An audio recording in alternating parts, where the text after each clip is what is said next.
both state and local politics. Welcome to Bayou Buzz Presents. Rob Maness, and good afternoon, Colonel Maness. How you doing today?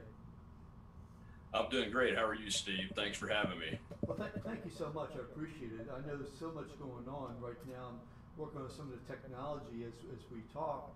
And so tell me, we're streaming this right now to which of your groups and Facebook pages, etc.? Oh, we're streaming to our large fan page at COL Rob Maness, our media pages at Iron Liberty News, my personal page, which is Rob Maness on the personal pages, our two media Twitter accounts at Rob Maness and at Iron Liberty News. And that's it for today. We're testing the system to see exactly how much of our CPU and bandwidth strength we can take up while still having a quality live video. And so that's where we're at for today. Okay, that sounds pretty good. And so, yeah, technology is really absolutely incredible. So, let's talk first about Louisiana, if you don't mind. You've been following some of the things that are going on. Oh yeah, absolutely. Obviously we have some special elections coming up this fall. The Secretary of State's race is the statewide race. There's been a little news made.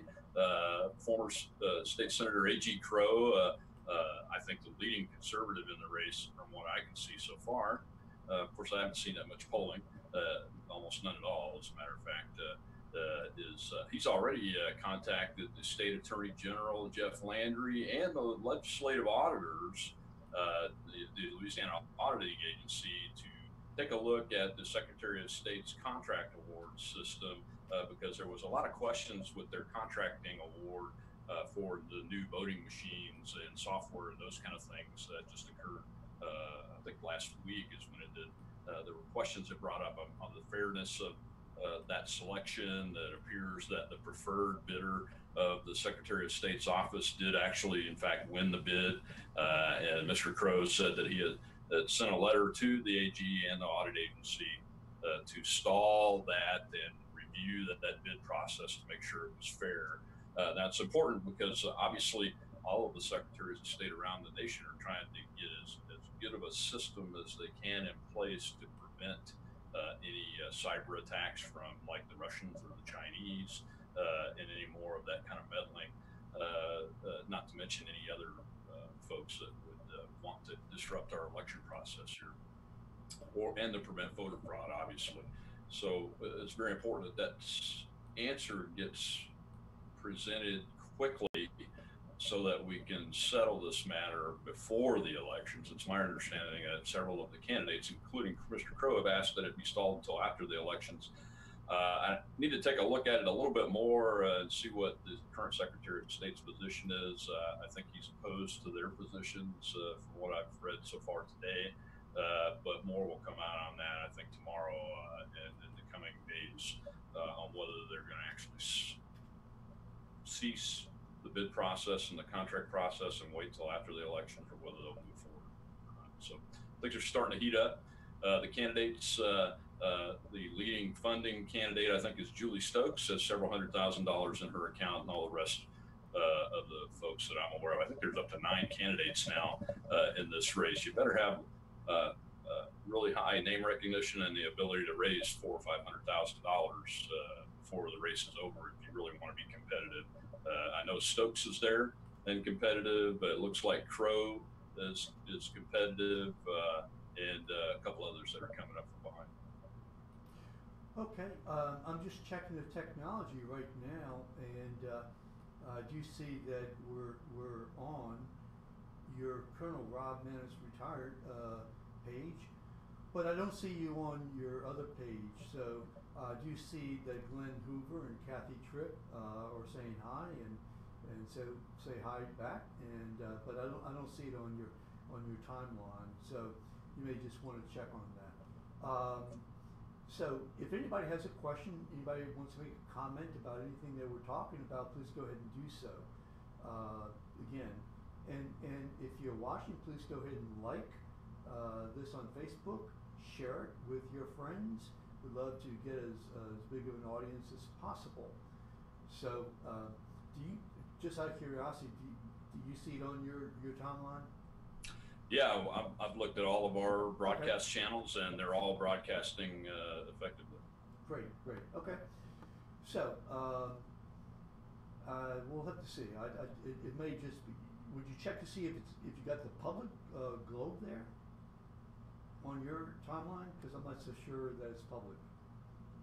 In the meantime, let me ask you this question: what else is going on from a statewide standpoint? I mean, the elections. You think people are even paying attention at all?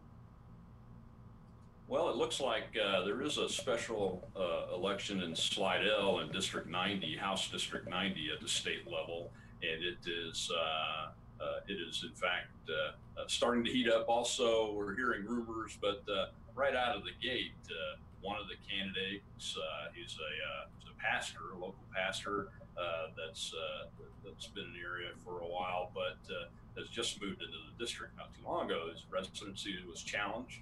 Unfortunately, the judge threw that residency challenge out on a technicality. He never heard the case and those kind of things. So we'll never know because the timelines are they're very strict when it comes to political campaigns. Sure. So you basically get one opportunity, and unfortunately, the judge, the technicality the judge threw it out on was on the serving the complaint and serving the complaint on the candidate itself. So the rules are very strict on that. But it sounds like they're heating up. There's some rumors out there that there's public record about this gentleman, this former pastor who has not paid taxes, maybe in another state, has left two churches under a financial cloud, and other things like that. I'm hearing quite a bit of discussion amongst Republican groups in the Slidell area that are not looking to support this individual and looking to support Mary Dubuisson, who is Greg Cromer, who's the mayor of Slidell, who's being replaced in the House. It's Ms. Dubuisson is his former legislative assistant, so she knows a lot about the business and knows a lot of folks in Slidell. So we'll see how that goes, but it is starting to heat up, and I think other media outlets, political media outlets in the state have been reporting on that here in the last few days too. Okay, I'm going to share this with some of the people I've had conversations with, and recently. So let's shift gears, if you don't mind. There's so much going on nationally. So one of the questions I have, of course, is dealing with the real controversial and hot issue in terms of what the president did yesterday. Obviously, this is something that you really know about because you have your credentials. So security clearance, where are we on this? Well, the surprising part was that the president had the press secretary, Ms. Huckabee Sanders, read a statement from the podium at the press briefing, which is curious. Usually he releases those kinds of things that he knows is going to get a lot of press himself at like a conference room setting or an Oval Office setting, press venue. But Sanders released it and read the statement, and it goes back to the review of several individuals' security clearances that traditionally, and by tradition, not by policy, but by tradition, have kept their very high security clearances in order to be able to be called upon by new administrations in case they were needed to answer a historical question about previous policy in the past or those kinds of issues, and they wouldn't have to go through the clearance process. Well, Mr. John Brennan, the former CIA director under President Obama, who's really a career CIA individual. I wouldn't call him an operative because he wasn't really a spy. He was an administrative, organizational type person, but he ran some major operational programs that directly impacted our human intelligence capability in the CIA. As a matter of fact, I think his poor leadership resulted in our Chinese human intelligence network basically being rolled up because there were some really poor decisions made on communications channeling and those kind of things with China several years ago. and more than 30 agents were killed or arrested and imprisoned for life in China under Mr. Brennan's watch. But a few weeks ago, the president had said, "Hey, we're reviewing these folks' clearances because they appear to be saying some things that it's not quite right for them to have access to this type of sensitive intelligence material on behalf of the nation when they're politicizing themselves and politicizing the material. There was danger of that happening, which is a very, I think, a unique situation on both sides. We have never had a director of the CIA come out against a president using terms like treason and those kinds of things, Steve, which is just appalling. That's supposed to be a professional. We've never had that happen before. And we've also never had a president revoke a security clearance from a former CIA director or anybody for that matter in this category of person. I think it just it does a couple things for me. Look, Mr. Trump was elected in spite of the elite and the insiders in Washington, D.C. and what they desired. One pundit today said if you'd have had Jeb Bush or Hillary Clinton running together, everybody would have been happy if either one of them had won because it's the status quo. But the American people that voted for Trump were tired of the status quo. We don't want it anymore.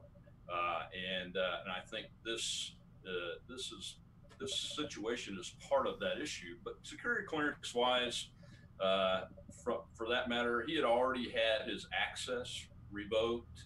That's what happens when you walk out of the office for the last time and you get debriefed out of programs and those kind of things. So he would have had to have been granted special access to an office and the material and those kind of things, even with the security clearances. If that were the case, that's what happens with everybody. My top secret security clearance didn't expire until 2015, and I retired from the Air Force in 2011. That is normal for that to happen. There's all kinds of reasons for that. One is we have a huge backlog of investigations, and you have to be investigated. So why close a clearance out in case it's needed? We recall officers into the military all the time. Retired military folks get jobs that require security clearances all the time. And I think that's part of the issue. I think with the president is he saw that Mr. Brennan and these other folks might be monetizing their security clearances for those purposes and saying some things that looked like they were politicizing the information they might have access to. So he's decided to revoke it, which is perfectly legal and within his responsibility as the president of the United States. And I think the statement was very well crafted and didn't cross any political lines, those kind of things. Other than if you're on one side or the other, you're going to be opposed or for it, is what I think. But as far as the law goes and the regulations go, if the president really feels that way, it's his responsibility to revoke that clearance. So I'm not surprised that it happened with Brennan because of the unusual statements he's been making about the president and the unusual nature of his play in a lot of things like pushing the FISA application and the Russia collusion narrative and those kind of things, which he has been verified to have been doing. So. Okay. So in terms of your security clearance, you're saying that you have your clearance. Is that what you're saying? Sure. Actually, I still have a secret clearance. It doesn't expire for 10 years after I retire. So my secret clearance, if I were to be called back into the service, I could be granted access if I needed to be to secret level information pretty quickly. They probably do a quick, what's called a national agency check on me and call me good to go from that level and then start the process if I needed a higher clearance to get an investigation done. So you could get a top secret or a sensitive compartmented information type clearance. Okay, so am I correct in saying that Brennan actually has less than you do? No, I doubt it. I just think the president has revoked total access. They're not going to use him. They haven't used him anyway in this way. And I would guess that the clearance probably still exists. It's not a thing that gets taken care of instantaneously anyway. So that'll have to go through a clearance adjudication process.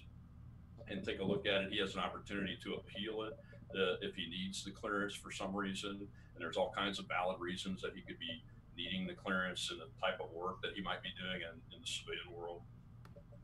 So there's a long way to go. It's not as simple as the political move of the president saying, "All right, you're done." That's purely a political move. But from an administrative perspective, there's a long road that has to be followed properly so that due process is given to both sides in order for that to finally be revoked if it is. Okay, again, anybody have any questions, please go ahead, or any comments, please go ahead and type them in. Love to hear from you. Please go ahead and share the discussion. I'd like to get people's thoughts. So, obviously I have a difference of opinion here for a number of reasons. I know that. Yeah. So here's my take, okay? I mean, please bear with me. And that is that had he stuck to the script, had he said what his spokesperson said yesterday, then maybe he had a shot, okay, of credibility here. But he didn't do that. He took an interview with Wall Street Journal, and he basically said that the reason why, he revoked it is because of their actions in terms of the Russia investigation. That, I mean, Rob, I gotta tell you, I'm going to defer to you in terms of security clearances, and I hope that you defer to me in terms of some of the legal issues. I mean, that, again, I think is just showing his mental intent, the corrupt intent, okay, to obstruct. You do not do these kind of things.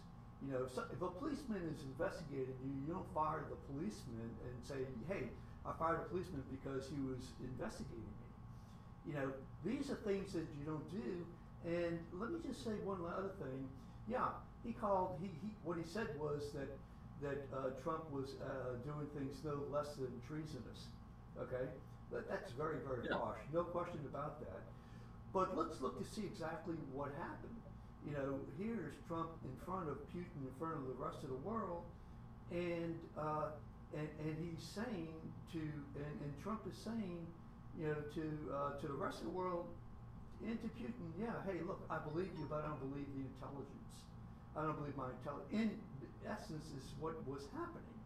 Okay, and then a day later, he said that he meant would or would not or whatever, and that's when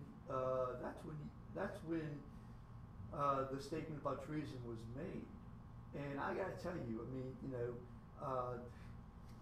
I think that any president making that kind of statement in front of the Russian president who's saying that, hey, I was in favor of the president, and our president saying, well, yeah, but I believe this guy. I mean, he's telling me to do it. He's talked very strong about that. I know that you would feel that if Obama did that, I know that you'd feel, oh my God, I can't believe that you're saying this, Mr. President. Oh, I was not happy with his statement at the Russia-America press conference either. But I wasn't real happy at his statements after the North Korea thing either. And those were, in my view, were much worse. Things like the nuclear threat from North Korea is over. It's just a little premature in the process to be able to make a declarative statement like that. So, but I don't think anything that he did was treasonous. But that wasn't the first time that Brennan had been using verbiage like that and calling out the president in such strong terms. It makes me wonder, Steve, and I get it, but Brennan's not part of the investigation. Never was. The CIA doesn't do operations on American soil by law, but apparently this individual was. That's my problem. One of my problems with him is that he apparently was, because there are facts that show that he was floating the FISA warrant application, the Russia collusion narrative to people like Harry Reid as early as August of 2016, and trying to push that narrative where it hadn't gotten any traction before. There is facts where he personally handpicked the people that wrote the intelligence assessment that was published in January of 2017 that that the left-wing media is constantly saying all 17 intelligence agencies agree, which actually was no. There was the 3 controlled by Obama appointees, and then one that partially agreed with it, called the NSA, which has the most information of any intelligence agency and the most accurate information, by the way. And that admiral, God bless him, refused to sign on completely. He did sign on to some of it, but did not sign on to some key things, and they were related to President Trump, as a matter of fact. So Mr. Brennan was doing that, and there's no way in hell that a CIA director should be operating in the United States of America ever. That's why we put that law in place. So I'm okay with the president doing it. Do I like the president and the way he does some of his political commentary on Twitter and those kind of things? Absolutely not, man. Look, the guy's character, he's got one character trait. That's that he wins. That's his character. He's got other people of character around him, which have resulted in some smart moves like firing Omaroso, who has no integrity and was apparently violating the law by her own admission, and recording with a cell phone, neither of which is allowed inside a SCIF, which is what that's a sensitive compartmented information facility, which is what the Situation Room is, by the way. Why did Kelly bring her in there? You know, the people around him that he's appointed, like General Kelly, that do have character, they are having to go into him and say, look, sir, I understand why you did this, why you might have hired Omaroso in the first place, but I got to fire her. And here's why. At least he's listening to some of that. It's apparent that he is. And legally, he has every responsibility to revoke a security clearance if he really feels that way, even if it has to do with the Russia collusion narrative, which apparently it does. He said it did. Because that was wrong. That was wrong of the CIA director to do that. That's out of his lane. If he couldn't get anybody in the lane of gathering intelligence on U.S. soil to do that, then it shouldn't have been done. It shows the weakness of the case and the weakness of the information, that nobody wanted to take that upon their personal responsibility shoulders. So Brennan did it himself, and he's been out there doing that. He lied to the Democrat-led Senate Intelligence Committee and Chairwoman Dianne Feinstein when she said, have you penetrated the web network of the Senate Intelligence Committee and the CIA? And he said, no, absolutely not. That's ludicrous. And then several months later, come to find out that he actually did do that when the CIA Inspector General investigated it. So for this individual and James Clapper too, who has been proven to lie to the United States of America, to Congress and the American people publicly, when he lied about the collection of the NSA on the American citizens, and that's public too. Both of them should have their clearances revoked and their access removed, in my opinion. Okay, so how about Michael Flynn? What about him? Well, I mean, Michael Flynn lied to the vice president. How do you know that? How do I know that? Because the president said so. Did he lie to an elected official to try to change a narrative, to take action by the intelligence agencies or any other organ of the United States of American government in order to attack someone and try to use government to go after someone, like what's happened with the president of the United States? No, what he did was, and I think that he admitted to lying. I think he pled guilty. He's going to plead guilty to lying to get them off his back because they broke him. He had to sell his house. So in the meantime, you're saying people that wear the uniform for 30 years are wealthy? We're not wealthy people. Rob, I wouldn't even be able to do this with you. Rob, I understand that, and I appreciate that you're doing it. And it's sad. It's sad that people like Peter Strzok and John Brennan and Sally Yates went after Mike Flynn. I think he's innocent, and I think those charges should be dropped. I think the judge ought to throw those charges out. And you're making these assumptions that the reason why he admitted guilt is because that that they were going after him so badly, and that he didn't feel like he was wrong. There's no other way to explain. So he lied to the court. There's no other way to explain the notes from the agents that were there with him that said it didn't appear that he was being less than candid, that he was lying, and it doesn't explain the testimony from James Comey himself that said that the FBI didn't think he was lying in that meeting. But all of a sudden, when Mueller gets into place, all of a sudden he was lying, and he got the opportunity to not have to spend his entire fortune, whatever he's worth, and crush his family and their remaining years in life, so that in poverty. So he pled guilty to lying to the FBI, which is a process crime, and he's never pled guilty to anything else. Yeah, but okay. So what you're saying? I think it's sad. I think it's sad okay, because I understand. So in essence, really, I think what you're saying is that it is okay. It is okay for somebody to lie to the FBI. And by the way, what he pled to was not. I didn't say it was okay for him to lie to the FBI. I told you I don't think he lied to the FBI, and so did James Comey, and so did the guys that wrote what's called the Form 302s, which is the notes from the meeting. That's what I said. I didn't say that that it was okay for him to lie. I think it's wrong to lie to the FBI. Plus, it's against the law. So. But then he lied to the court to admit that he did something he didn't do, right?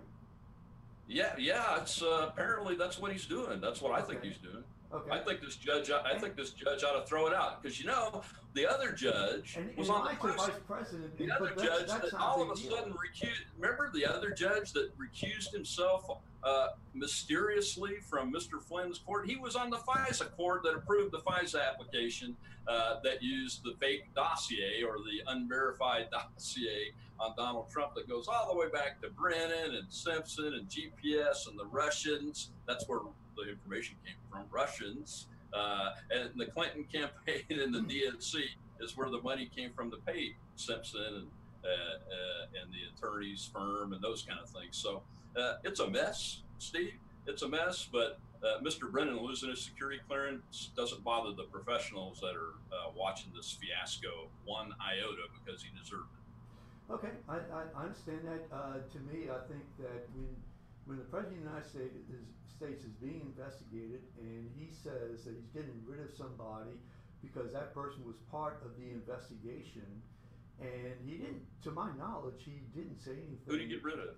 I'm sorry? Who did he get rid of? He got rid. Okay, sorry for a shorthand. He got rid. Brennan no longer has that security clearance as per what was said in. Yeah. Okay. I fail to see the tie.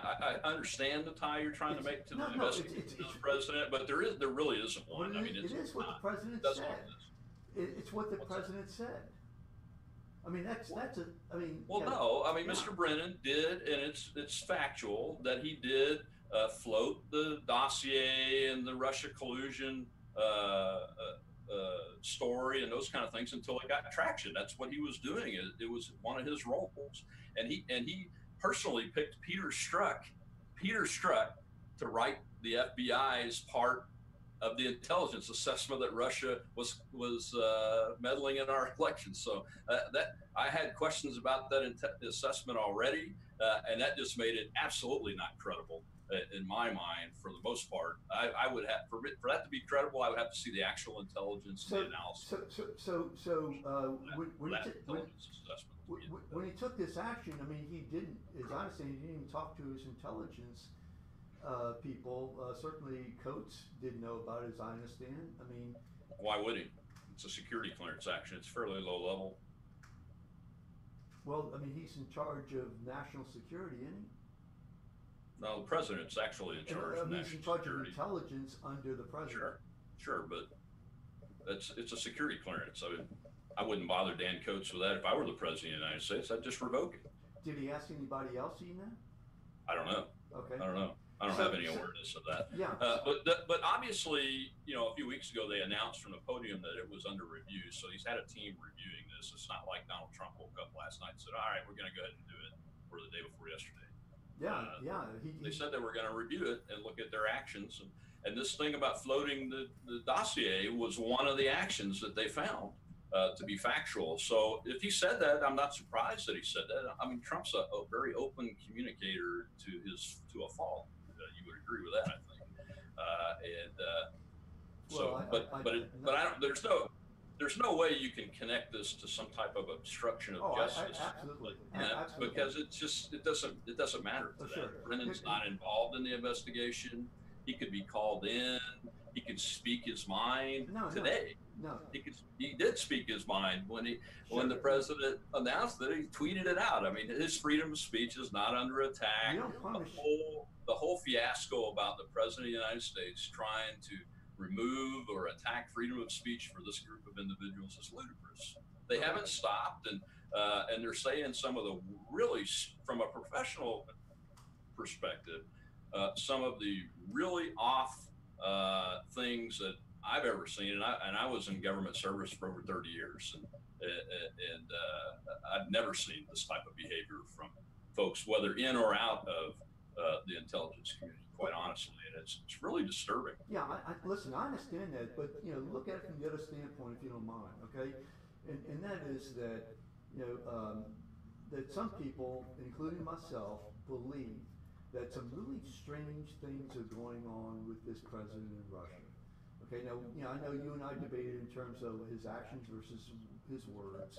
Okay, but the statement in Helsinki, the business deals. Wait, let me just finish. The business deals, okay, that he was involved in, that have not been totally revealed by him because of the taxes, tax record that he will not reveal. Many of the meetings, I mean, all the meetings that he said they didn't have, they ended up having. The Don Jr. meeting, then the cover up about that and his lying about it to the New York Times. I mean, it just adds on layers and layers and layers. And so there's a reason for people to really feel what is going on. And very, very reasonable people to feel that there's something going on, that he's hiding something. And these are people who have long-term careers in government service like you had, okay, who love this country a lot, and who are very concerned. So if they make statements like this, it just might be because they're very concerned. It may not be at all because of politics, okay? That if Clinton did like this, that they would be concerned also. Well, if you take a look at the list of folks, every single one of them can be connected to the FISA application, to the spying on Carter Page, which even though he wasn't he wasn't even a member of the Trump campaign at the time, he was a former member, it opened a door of surveillance into the Trump campaign. Every one of them, if you look down the list, they've been fired, and they haven't been fired for things like Donald Trump's mad at me. They've been fired for things like lying. They've been fired for things like poor judgment. They've been fired for things that are beyond this investigation and the concerns that folks and I understand where folks are coming from, as you laid it out, but understand where folks that I talk to are coming from, that are professionals in the military and the intelligence community, in government, have been elected officials a very long time. When you see this level of facts, this number of facts from different credible sources about a list of individuals, and where 4 out of those 7 or 8 individuals have now been terminated from their positions, and they were either in Department of Justice or the FBI, which is the center focus of this investigation that we're all up in arms about. When you see those facts and you line them up about the speculation on the other side, it just doesn't match up. It doesn't match up. I want to see it all. I want to know why Glenn Simpson had dinner with the Russian attorney that went to the Don Trump look, the night before and the night after. I want to know, and I want to know the truth about it. No, look, Because Glenn Simpson hired Steele, who was a foreign agent of a foreign country, whose sources, which have still not been verified as credible, were Russian agents, whose sources were Russian agents for that dossier, and none of them have been verified as credible because we don't know who they are. We haven't made him tell us who they are. Okay, so when you see that level of, I mean, if you're concerned about this country, and if you're concerned because of what you see on the Trump side, you ought to be 100%, 1,000% more concerned based on what we're seeing on the facts from this Department of Justice and FBI. That we need a grand jury, and we need and I hate to say it because I don't like special prosecutors. We need another special prosecutor just to look at this once this Mueller investigation's over. I agree.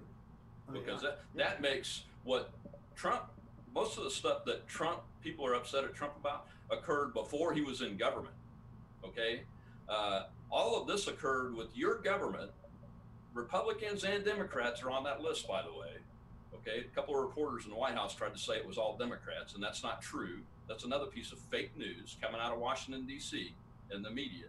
But when you compare those two, those are your government. Those are the people that we're supposed to have confidence in when we're asleep at night. When you add the military folks into it, and if you can't have confidence that what they're doing when the lights are out and they're in the darkness of their surveillance and their operations, and they're doing the right thing on behalf of the American people, not to the American people, I'll tell you, I don't sleep very well at night because I think about that. Okay, so listen, I think about that. And what Donald Trump did before he got into office, I haven't seen anything that makes me believe that he illegally got the presidency. Not yet. I haven't seen one thing. There hasn't been one piece of evidence, and Mueller's still got to, he's got to finish this investigation, obviously, but I haven't seen anything that makes me believe that. I've seen a lot of things that go, well, he did a lot of business with Russia. They obviously have a lot of information about it. Okay. And he doesn't want to reveal his tax returns, so it probably shows that he's lost money, or knowing him is that he lost money in his Russian it could also, or he went bankrupt. But it could also answer a lot of our questions, really. Which I think that anybody running for president there ought to be a law. I mean, honestly, going forward, I think that's releasing returns is a modern thing. I don't care one way or the other. What I care about is what he's doing for the country right now. And when I see Black Americans' approval rating of Donald Trump at 36%, when the highest it's been since I've been active as a Republican was about 20% of any president. Or any individual on the Republican side, when I see unemployment at historic lows and those kind of things, and the national security is being beefed up again, and we are having to go through these investigations. But you know what? That's the way it is. We got to let Mueller get his stuff done. I wish he'd get it done sooner rather than later, but we need to investigate this fiasco from soup to nuts, from January of 2016 and forward. All these people. I agree. I mean, because the American people, if they're concerned about the Russia things that you listed, think about the things that I listed. When you go really look and you read the facts, not the speculation, but facts about it, it scares the hell out of me. And there's not a whole lot that scares me. One last area of questions, and that is, what do you think about the idea of, say, the mayor of New Orleans having a non-disclosure agreement? I mean, it's not right, for her to try to impose that upon future and current city workers. So why is it right? Why would it be right for the President of the United States to do the same thing? I mean, national security, they already have, certain rules, but, to say that you can't talk about the president or his family or his business, I mean, what do you think about that? The NDA doesn't bother me. I'm under a couple of NDAs for the United States right now that will never expire. Yeah, but I'm not surprised. I'm not surprised if I were the president of the United States. we've never Nobody had would it come. before. My wife would sign a non-disclosure agreement if she was involved in government business and in deliberation meetings and those kind of things. If I were president of the United States. So what you're saying is that you have no problems. I mean, really, what you're saying is that we have less. I don't have a problem with it. We have less transparency in government. So if the mayor of New Orleans, the governor of Louisiana, decides, okay, starting right now, we're going to have NDAs, and if you say anything about my wife, or you say anything about my brother, or you say anything about my real estate or my business, okay, you're going to be sued for, if you say anything for the rest of your life, you're going to be sued. I don't think it goes that way. I think it goes more to the actions of the government, deliberations of the government, and those kind of things. I haven't I have to admit, I haven't read the Trump NDAs, but I'm assuming that they're government NDAs. Because the White House lawyers would never approve them. Well, they did, and there aren't any. Have you read them? Have you seen one? I have not. Usually they're classified.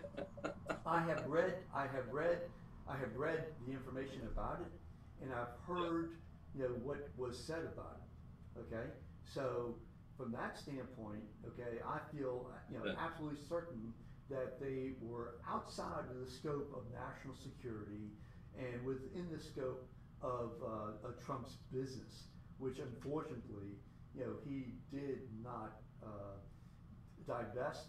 And I think that's part of the problem that we have this issue. Listen, just to be clear, we're talking about NDAs signed under government service, not NDAs under the campaign, right? Now, NDAs under the campaign, it wouldn't surprise me if they No, we all those bases. Yeah, we're talking about government service. Yeah, we're talking about government service. I don't have a problem with government service. Okay. So John Bell, listen, go ahead. We have just one more point on that. Here's why I don't have a problem with it. We have whistleblower laws. They need to be improved, especially on the classified side, because I think that's why Mr. Snowden did what he did, is because the whistleblower process, you couldn't get it to work. Even if there's an NDA coverage under whistleblower laws, at least at the federal level, all bets are off when you have a whistleblower, and you can't attack a whistleblower, you can't reprise against them. It's watched very closely once somebody goes down that channel. And I would highly recommend that anybody especially in government service, go through the whistleblower channels appropriately when you're doing that. And it's not going to be easy. It's not. I've worked it from the government side before, and I've looked at the possibility of doing it on a whistleblower side before. And it's never easy, but that's the safest way for the individual to go. Gotcha. Listen, thank you so much. I really do appreciate it. I know I know you got to get going, and so. Again, this has really been a lot of fun. There's so much interest in this, so much information that's out there. Yeah, it's sure is. Absolutely. So hold on. I'm going to shut mine down. You can go ahead and shut yours down. Those people watching, please share. Those who watch afterwards, please share, comment, and we'll see you next week. Okay? Thank you. Thank you.